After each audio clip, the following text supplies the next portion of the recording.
Assalamualaikum warahmatullahi wabarakatuh.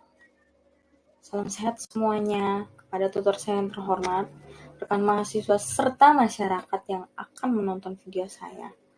Perkenalkan, nama saya Tia Indriani. Saya mahasiswa dari Fakultas Hukum dan Ilmu Sosial dan Pemerintahan. Ya, jurusan Bahasa Inggris dan Penerjemahan. Nama saya Tia Indriani. Hari ini saya akan menyampaikan sedikit presentasi tentang COVID-19. Di sini saya sudah mengambil judul COVID-19, serba-serbi tentang coronavirus disease 19. Apa aja sih? Apa itu COVID-19? COVID-19 atau coronavirus disease 19 adalah penyakit infeksi virus di saluran pernafasan.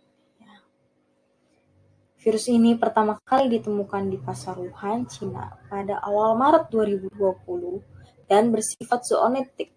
Apa itu zoonotik? Zoonotik itu suatu kemampuan virus yang dapat berpindah dari hewan ke manusia. Ditambah lagi, virus ini mudah menular. Jadi bisa dibayangkan bagaimana bahayanya. Siapa saja yang mudah terinfeksi? Di sini saya menempatkan tenaga medis sebagai urutan pertama karena tenaga medis dia setiap hari berkutat dengan pasien COVID, tentu saja dia sangat rentan untuk tertular. Kemudian ada juga keluarga dari pasien rawat inap, terutama mereka yang menginap di rumah sakit dan rumah sakit itu menerima pasien isolasi corona. Ketiga, ada orang yang tinggal serumah dengan penderita COVID. Sudah bisa dibayangkan berapa banyak kasus orang yang tinggal serumah dengan penderita COVID akhirnya dinyatakan positif atau OTG. Juga ada manula di sini. Karena manula mereka mempunyai kekebalan tubuh yang sudah menurun, maka mereka saya masukkan ke daftar orang yang sudah terinfeksi. Di urutan kelima, ada mereka-mereka yang punya riwayat penyakit dalam. Di sini bisa ada yang punya riwayat penyakit jantung, stroke, diabetes, dan darah tinggi. Mereka sangat rentan untuk tertular COVID. Ya. Kemudian apabila kita sering mendapat tamu dari luar negeri, ya, mereka juga rentan. Ya. Bagaimana cara penularannya? Penularannya tentu saja yang pertama melalui droplet penderita. Ya. Mungkin di sini saya bisa mencontohkan jika seseorang dengan positif COVID-19, ya, dia posisinya sedang batuk, lalu keluarlah cairan dari mulutnya dan lalu mengenai ke kita bisa saja positif terkena COVID-19. Yang kedua, ada kontak dengan penderita atau pembawa virus, ya, seperti jabat tangan dengan penderita yang mungkin tangannya dia bekas memegang tubuhnya atau bekas-bekas virus atau menutup mulutnya yang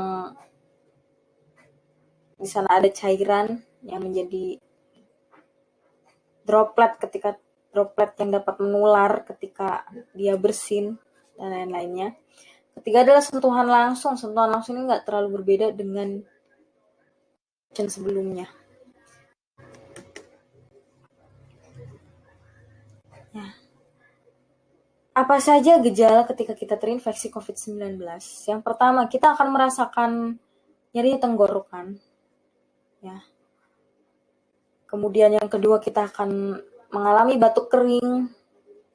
Ketiga, badan kita akan merasa sangat kelelahan. Keempat, di sini saya menulis kehilangan rasa dan bau karena telah diketahui para penderita COVID seringkali mereka kehilangan kemampuan untuk merasakan makanan yang dimakannya dan merasakan bau-bauan di sekitarnya.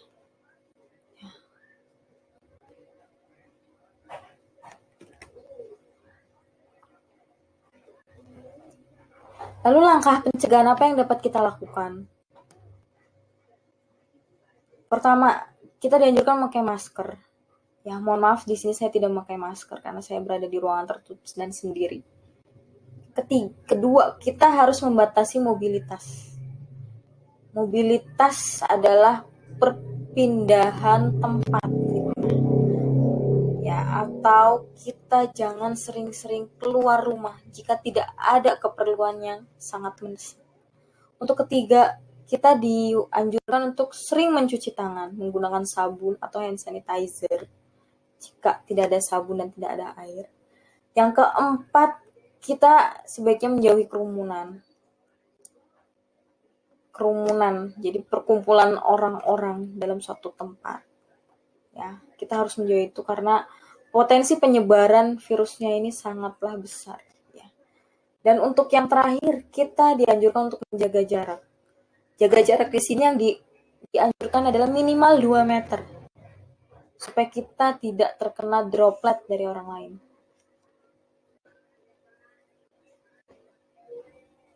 Ya. Selain itu, pemerintah Indonesia sudah mencanangkan vaksinasi untuk kita sebagai masyarakat agar dapat hidup berdampingan dengan COVID-19 ini, atau minimal kita dapatkan kekebalan tubuh kita terhadap COVID-19 ini. Apa saja pentingnya, di sini saya menuliskan pentingnya vaksin dan apa saja manfaatnya. Manfaat yang pertama adalah vaksin dapat merangsang kekebalan tubuh karena imunitas kita pasti akan membuat antibodi untuk si virus COVID yang sudah dilemahkan atau sudah dimatikan ini yang disuntikan ke tubuh kita.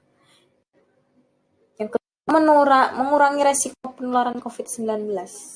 Karena kita sudah punya kekebalan tubuh terhadap COVID-19, maka begitu kita tertular COVID, itu tidak akan menjadi suatu penyakit.